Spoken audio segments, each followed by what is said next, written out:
you guys to take this one home, all right?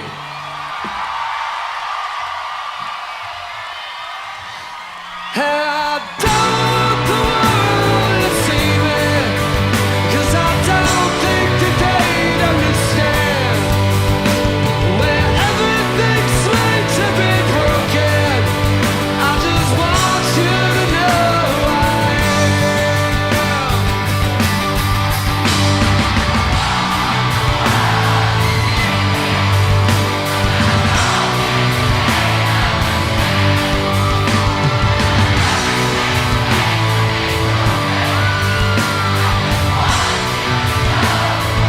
And I just want you to know I am.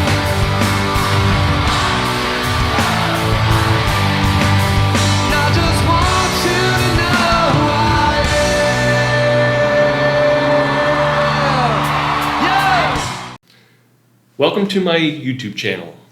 I'm calling this video My Journey from Servitude to Independence. It's the story of my life in capsule form, and I think you'll be interested to see how I go from being pretty blue-pilled to living a life of pretty much exactly the way I want to live here in 2025. So, my journey from servitude to independence starts at childhood. I was born in Nova Scotia, Canada, to a loving family. Did not experience divorce, and was very nice to grow up in a stable family. I mean, no family is perfect, obviously, but I had parents that loved me and took good care of me. They were very religious people. I grew up in what you would call an evangelical Christian home. We had a lot of rules, a lot of things I wasn't allowed to do, but I thrived in that environment. I understood what the expectations were. I made the most of it and had what by most accounts people would say was a very good childhood.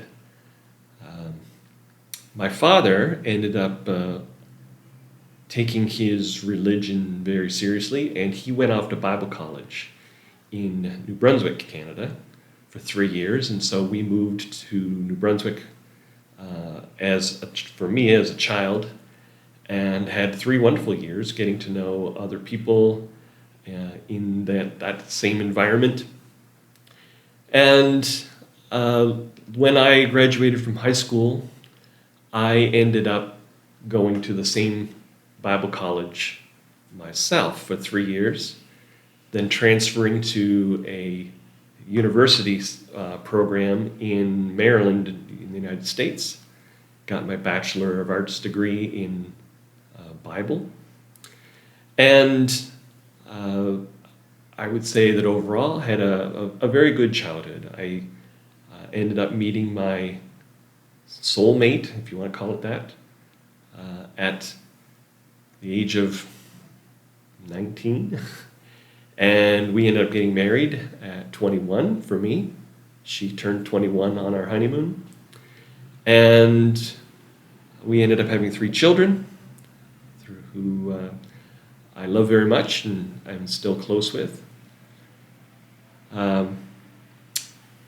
And so my adult life, I ended up taking that degree in Bible, and ultimately I figured out that I wanted to be an educator, and so I went to university in Pennsylvania to get my master's degree in educational leadership and administration.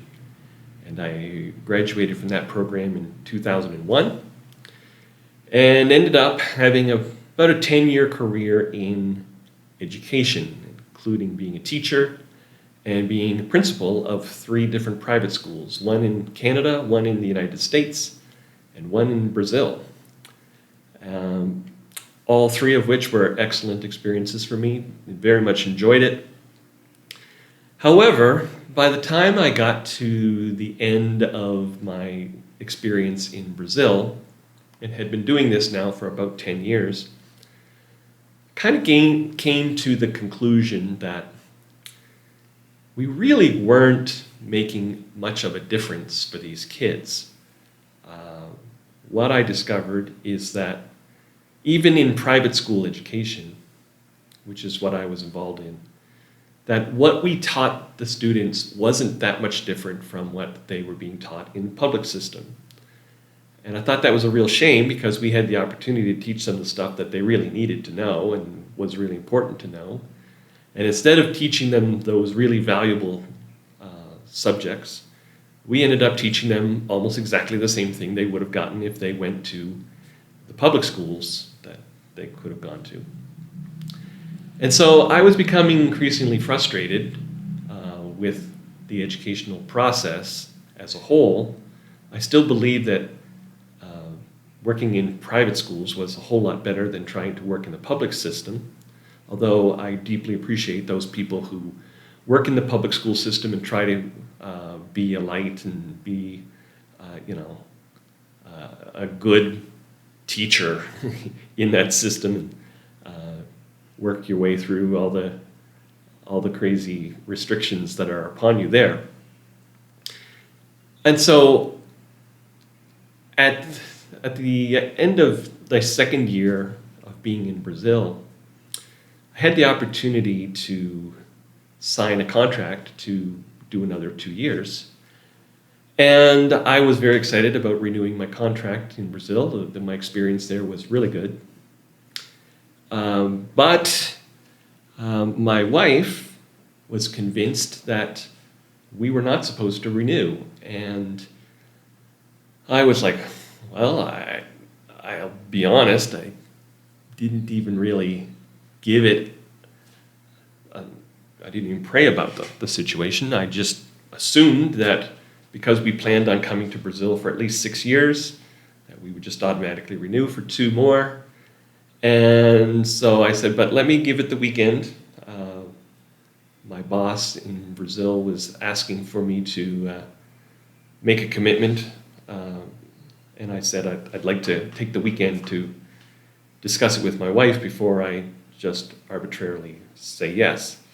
So he said, that's fine. So on that weekend, I prayed to God and said, look, God, if you want me to continue here, then make that very clear. But if we're not supposed to continue, then also make that very clear. And it's interesting that that weekend, anything that could have gone wrong as far as wanting to stay in Brazil it pretty much went wrong. I won't go into all the details on this video about that, but it was very clear that we were not supposed to renew. And so I went in on Monday, told the headmaster of the school that, unfortunately, as much as I would like to renew, it seems that God has other plans for us. So that was education. I ended up leaving Brazil and making a career change from there by going back to Canada and working with my brother, who was and still is the pastor of a church. And I thought, okay, I'll go all the way into religion and actually work at a church. I wasn't the lead pastor, the guy who got up on stage and did the speaking. I was more behind the scenes, teaching classes and working with the children's programs and doing a lot of administration type of work to help my brother out. And I discovered that the one thing that I thought was kind of, at least with the people that I knew at this church, one being my brother and one being my best friend from Bible college, I knew that their hearts were in the right place, and I just assumed that if anybody was going to do church right, they were. And despite knowing that they had the best of intentions, I discovered that the church that I worked at was basically a business. And that really bothered me. I've always been spiritual. I've always loved the teachings of the Bible, and particularly the the life and teachings of Jesus. But I was really struggling with what was going on at this church, because it seemed like whenever a decision came between the option of putting bums in seats or doing something on faith, we always made the decision that put bums in seats. And eventually I got pretty frustrated. Well, in addition to my frustration with the decision making that was happening at this church, I was also in the process of being red-pilled, to put it one way, I guess. So we'll move into the red pill experience. So in 2009, one of the people at this church that I was working at contacted me and said that she was really troubled by something that she had been shown on YouTube. Of course, YouTube back in those days was pretty new and was kind of the Wild West as far as what was on there. And she had told me that there was this video that she had seen that had shaken her faith. And she asked me, would I watch it and help her through her crisis of faith? So I agreed. I said, sure, I'll watch the video. And the video was called Zeitgeist. I don't know if you've seen it, but I'm sure it's probably still available on YouTube. The video comes in 3 parts. The first part is basically Jesus the hoax. This was the part that she was really bothered by. And it was talking about how, the historical Jesus is probably not exactly what we have made him out to be. He may not even be real at all.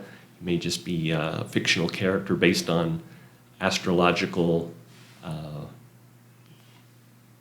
planets or the sun and that sort of thing. So I saw some of the flaws behind what they were saying, and I felt confident that I was going to be able to help this woman through her problems. However, there were 2 other parts to that video, one of which was about 9/11. And the third part was about the banking system.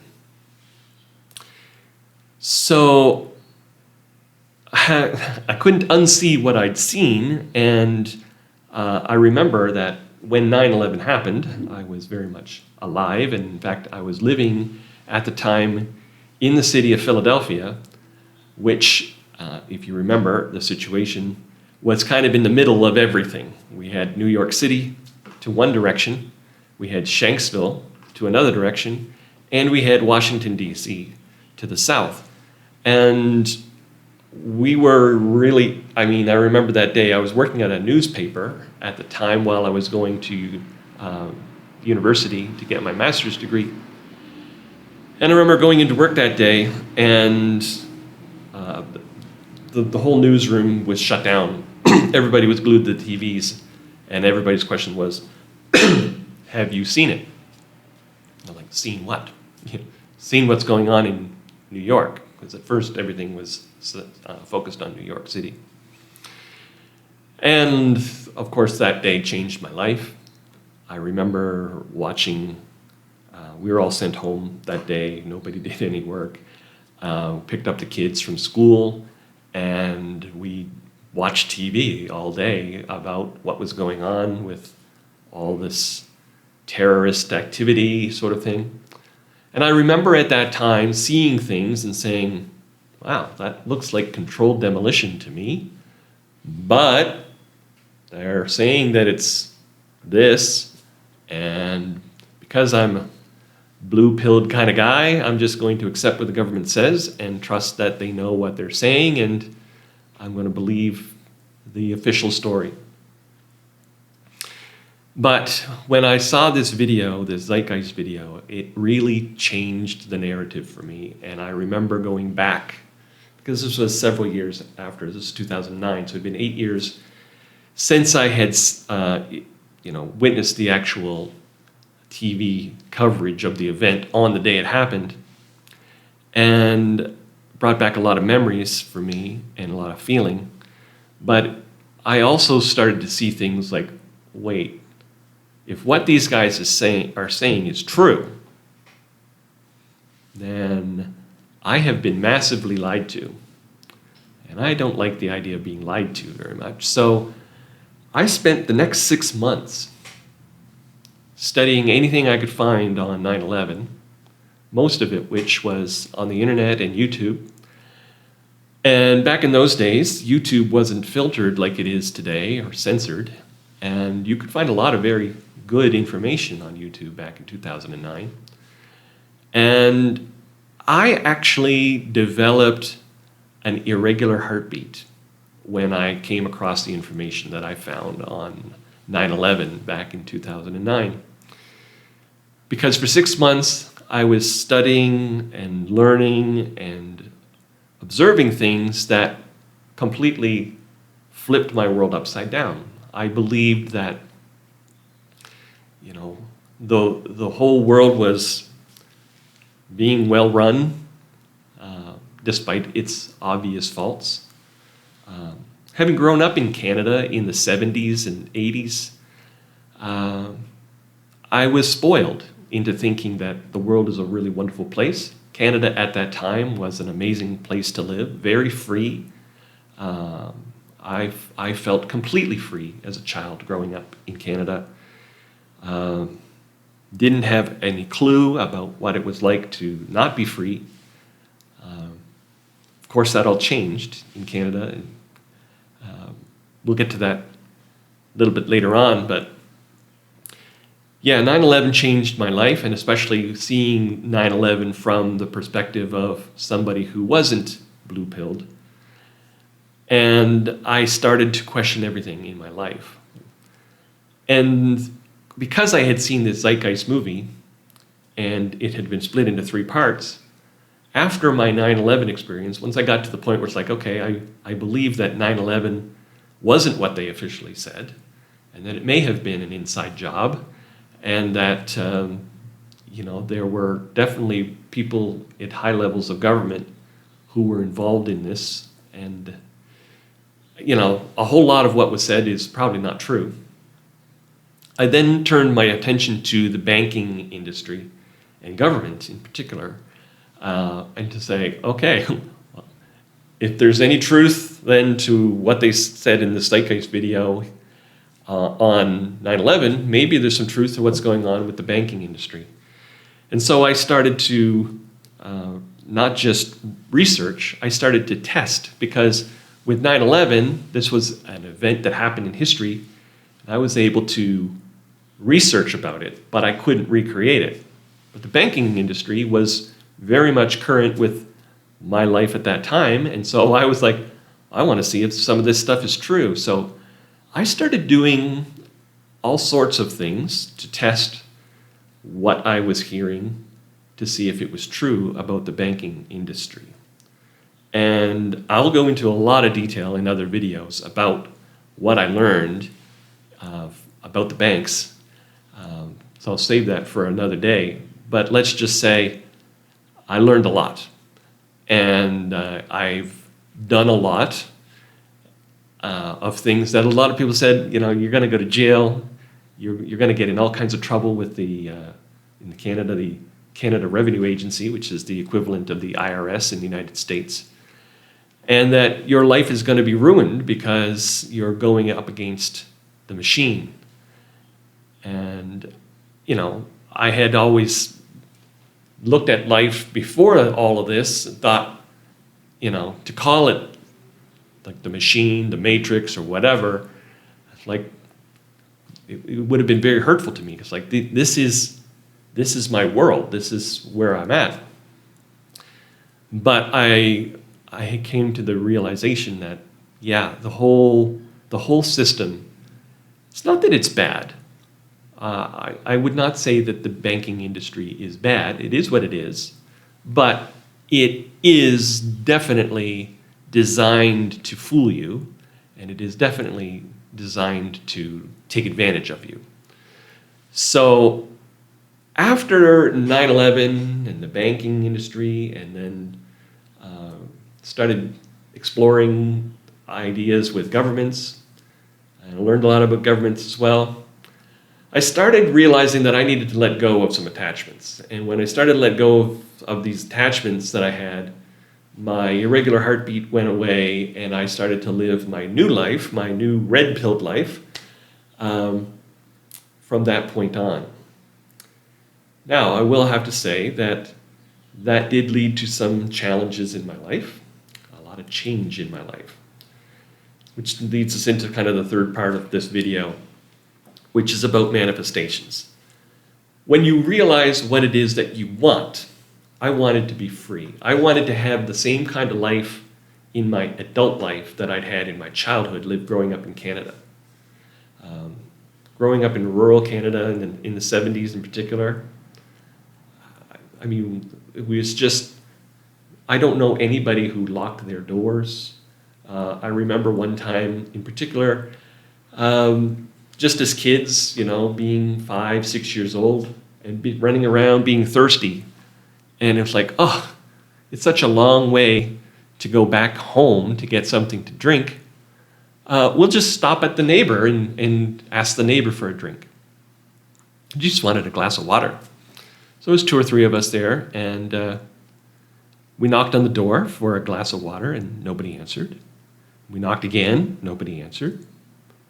So we thought, well, we know the neighbors would give us a glass of water, so we'll just go in and get one. So we literally walked in. Of course, the door wasn't locked. Walked in the door, went to the kitchen, poured ourselves each a glass of water, had a good drink, put the glass back, and left. And never thought a thing of it. That was just kind of how life was in Nova Scotia back in the 70s. And I wanted to have that kind of level of freedom in my life, in my adult life.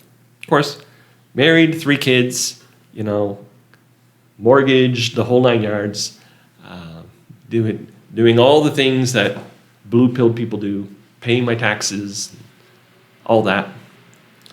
I came to the realization that I needed to make some changes, and obviously one of those changes was to pursue truth rather than to keep the status quo. And the first place where that caused problems was in my marriage. I really scared my wife at the time, and she begged me to stop doing what I was doing, particularly once I got into testing the banks and governments and stuff like that. I didn't test the government too much before my divorce. That was right near the end of that process, but certainly a lot of banking stuff. And in fact, she arranged for an intervention with me, with a guy who had worked for the IRS in the United States. And we actually had a meeting, me and my wife, and he and his wife had a dinner. And at the dinner, it was made very clear that this was an ambush/intervention, whatever you want to call it, to try to beg me to stop doing what I was doing. And I said, look, when you know that what you're doing is true and you're convinced that what you're doing is right, you come to the realization that you can't stop doing what you're doing. And you just have to follow that guiding light in your life. Well, that ultimately led to my divorce. I mean, she said that wasn't the reason why we got divorced, but it certainly was a contributing factor, and I would say a major contributing factor to the whole thing. But that was part of a manifestation.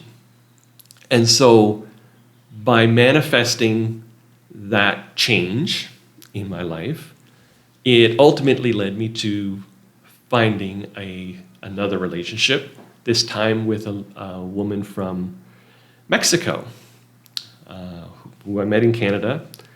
And we fell in love, and we ultimately started living together. And in the process of living together, again, I'll save this story for another time, but I'll give you just the highlights.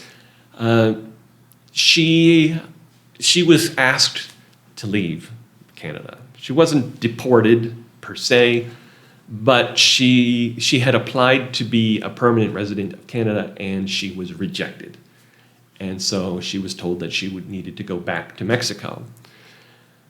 And by that time, I had come to the realization that Canada was nothing like what I thought it was when I was a kid, that things had gone very wrong. Of course, this was after not 9/11, but it was after the trucker convoy that had happened, and of course the entire COVID-19 experience. And we met in Ontario, and we got to experience the COVID passport system, so that you couldn't go to anywhere to get a meal or anything like that. You basically couldn't go anywhere in public without showing a COVID passport paper. And I was not the least bit pleased with how that was all handled. I felt like if you're looking for an authoritarian society, we pretty much were entirely in it at that time. And so I decided, hey, if you're going to Mexico, I'll go to Mexico with you. And at that time, I didn't know. I'd only visited Mexico a couple of times.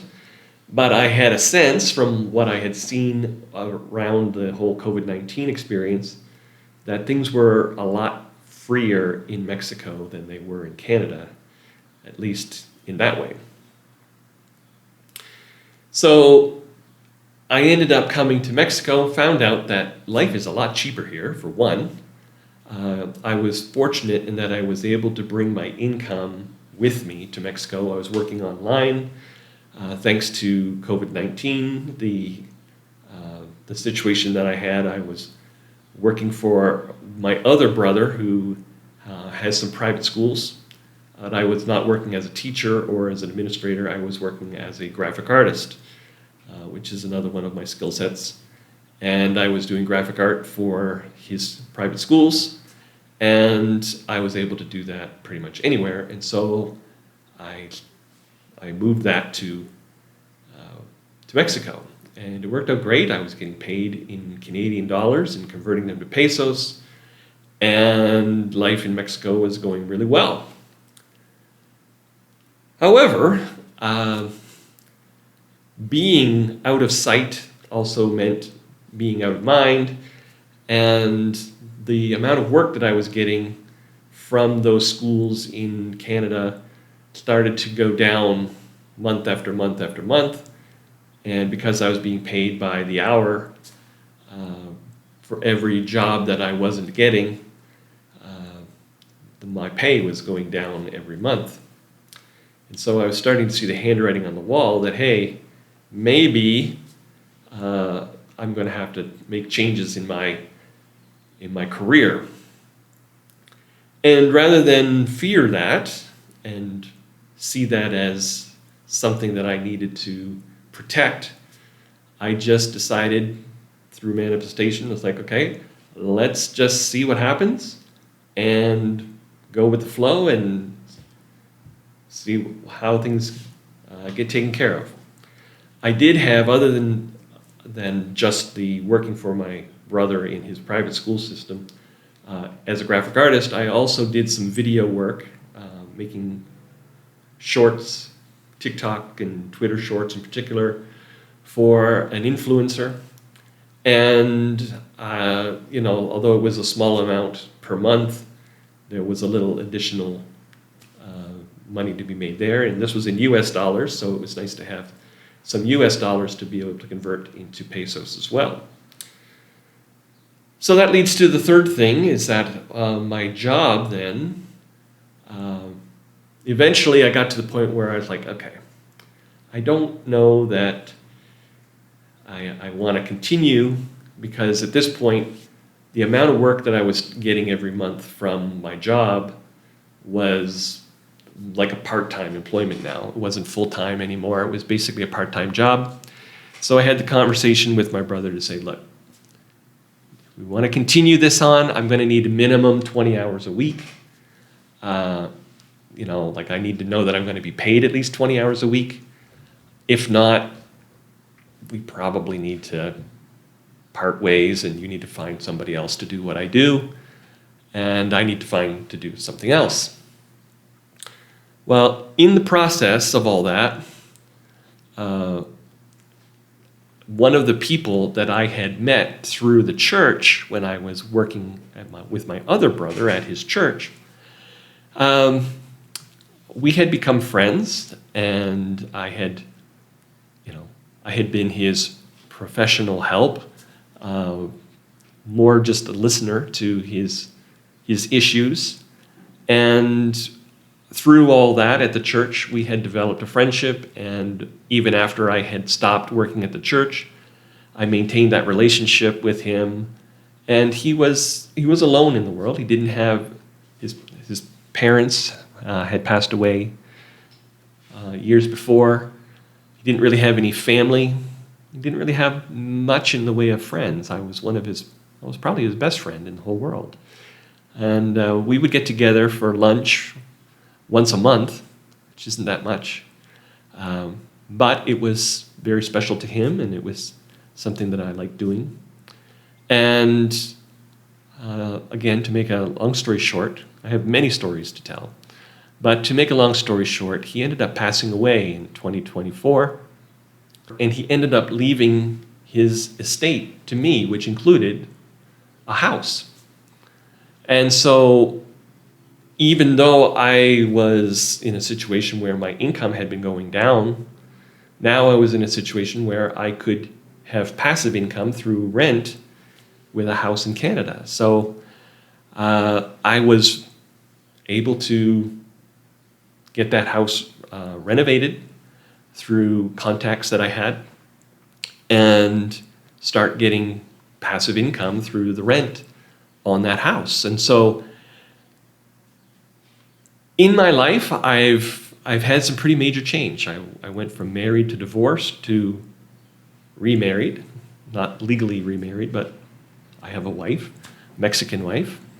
I went from being in Canada, thinking that I was free, to being in Canada, thinking that I was not free, moving to Mexico, not knowing what to expect, and finding that things in Mexico are a lot freer, much similar to what I experienced in Canada in the 1970s. Although Mexico has all kinds of unique attributes to it that make it a little more dangerous in some ways, and yet perfectly safe in many other ways. I love my life here in Mexico, I've got to say. And so I left cold and dreary Canada, even though I love Canada. It's a beautiful place. I live here in sunny Mexico, where it's warm all year round, and I now have passive income to allow me to do whatever it is I want to do. I have enough between my side hustle, doing shorts, and my passive income from the rent. I have enough to cover my basic expenses here in Mexico, and I'm free to create my personal brand now here in my life in my 50s, living in Mexico. And so I guess my takeaway from all this is hopefully to inspire you that if you're willing to accept change in your life, you will get what you most desire. For me, the thing that I desired the most was being free and independent, not to be a slave to the system, not to be a slave to religion or to my job or anything like that. To be able to live my life pretty much on my terms, do what I want to do when I want to do it. And that's pretty much the life that I live now in 2025. My life certainly isn't perfect, but I see a path ahead that is going to lead to even more abundance than what I have now. I'm certainly well taken care of. I have all of my needs are being met. And yet I believe that I'm going to be thriving much more than I do now in the near future. And so I invite you to join me in my journey. I'm going to be telling a lot of the stories that I have briefly touched on here in this message, but I have a lot more stories than that to get into, and I think you'll appreciate some of those.